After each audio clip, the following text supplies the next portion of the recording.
रामचंद्र जी को जब उनके पिता दशरथ राजपाट सौंपने वाले था, तभी उनकी दूसरी पत्नी कैकेयी को उनकी दासी मंथरा ने खूब भड़काया।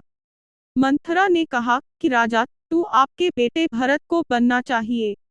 इसके बाद कैकेयी ने राजा दशरथ ऐसे ही 2 वर मांगे।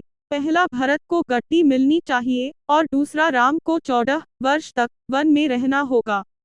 राजा दशरथ को अपनी पत्नी के वर पूरे करने पड़े।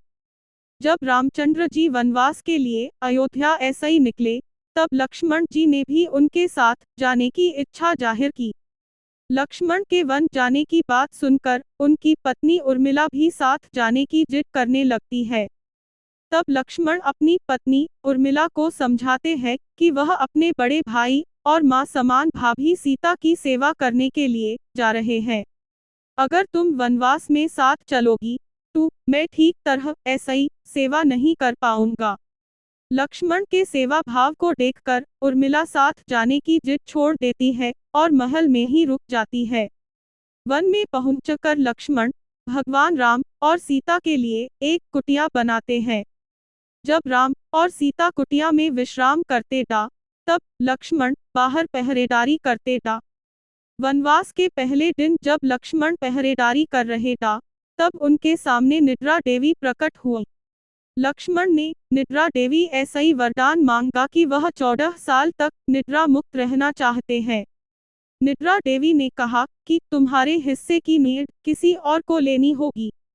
लक्ष्मण कहते हैं कि उनके हिस्से की नीड़ उनकी पत्नी को दे दें। इस कारण लक्ष्मण 14 साल तक नहीं सोए और उनकी पत्नी उर्मिला लगातार 14 वर्ष तक सोती रही। 14 वर्ष बाद जब भगवान राम और माता सीता के साथ जब लक्ष्मण अयोध्या वापस आए, तब नीड़ की अवस्था में रामचंद्र जी के राज तिलक समारोह में उर्मिला भी उपस्थित थी।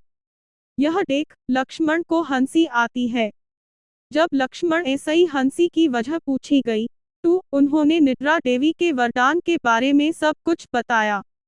लक्ष्मण ने कहा कि जब मैं उबासी लूंगा, तब उर्मिला की नीड़ खुलेगी। लक्ष्मण जी की इस बात को सुनकर सभा में मौजूद सभी हंस पड़े। सभी को हंसते देख उर्मिला लज्जावश समारोह ऐसे ही उठकर बाहर चली जाती है।